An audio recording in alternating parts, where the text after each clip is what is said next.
بھائی نے فرمایا کہ رمضان میں اگر کوئی بیمار ہے اس کو خون دینا ہے تو کیا روزہ چھوڑ سکتا ہوں؟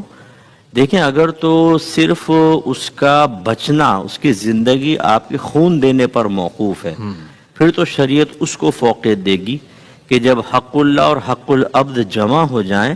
تو حق العبد کو فوقیت ہوتی ہے۔ یہ اس لیے نہیں کہ اللہ کا حق کم تر ہے، وہ زیادہ ہے، بلکہ اس لیے کہ اللہ غیر محتاج ہے اور وہ محتاج ہے، تو محتاج کو فوقیت دینی ہوتی ہے۔ لیکن اگر دوسرے لوگ خون دے سکتے ہیں تو پھر آپ روزہ نہیں چھوڑ سکتے، پھر آپ دوسروں کو دینے دیں، یا آپ میں اتنی طاقت ہے کہ خون دینے کے بعد بھی روزہ بآسانی پورا کر سکتے ہیں تو روزہ پورا کریں گے اور خون دے سکتے ہیں آپ۔ اور ایک خاتون نے پوچھا ہے کہ کیا خواتین گھر میں اکیلی یہ رکعتیں، تراویح کی رکعتیں پڑھ سکتی ہیں یا نہیں؟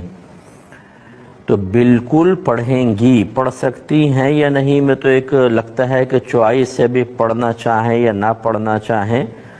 یہ یاد رکھیں کہ تراویح سنت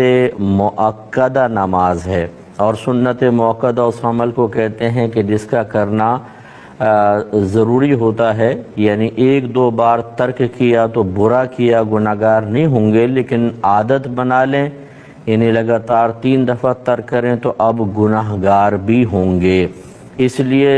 سنت مؤکدہ تراویح کو مرد بھی ادا کریں گے اور خواتین بھی ادا کریں گی۔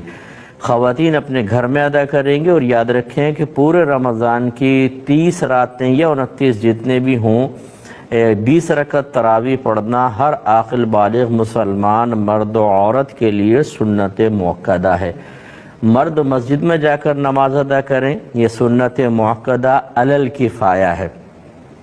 سنت مؤکدہ علی الکفایہ کا مطلب یہ ہے کہ محلے میں سے چند لوگوں نے بھی مسجد میں آ کر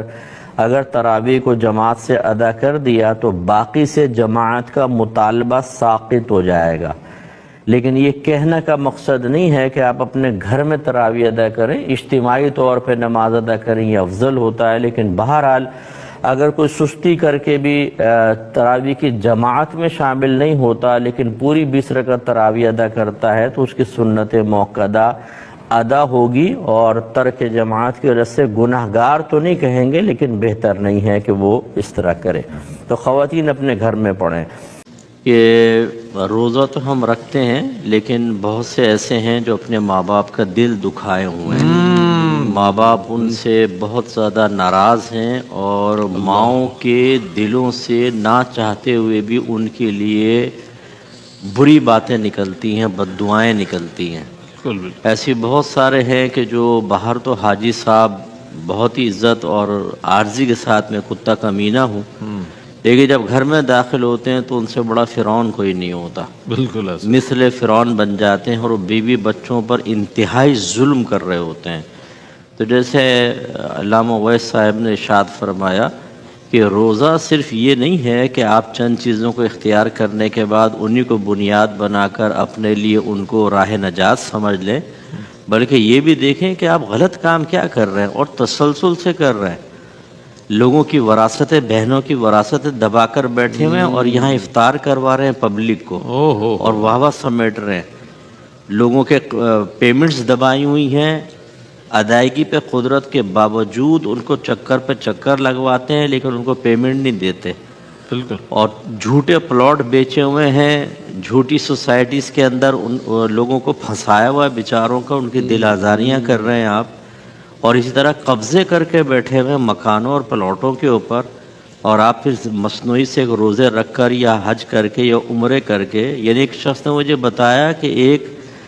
مطلب تبلیغ دین کے شعبے سے وابستہ شخص ہے، اور اس نے مجھے اتنا وعدہ سود پہ قرضہ دیا کہ میں 40 لاکھ ادا کر چکا ہوں، ابھی تک اسے بری ذمہ نہیں ہو سکا۔ روزانہ آدمی میرے گھر پہ بھیجتا ہے اور دھمکیاں لگاتا ہے، پورے محلے میں میری عزت خراب کر دی، اور ابھی عمرہ کرنے گیا ہوا ہے۔ واہ واہ۔ تو یہ چیزوں پہ بھی توجہ رکھیں کہ بالکل آپ روزہ رکھیں، سعادت کی بات ہے، اتنی فضیلتیں ذکر کی گئی ہیں، لیکن جو ممنوع چیزیں ان کے ارتکاب سے اپنے آپ کو بچانا کسی بعض اوقات نیک فعل سے زیادہ اہم اور ضروری اور باعث برکت ہوتا ہے۔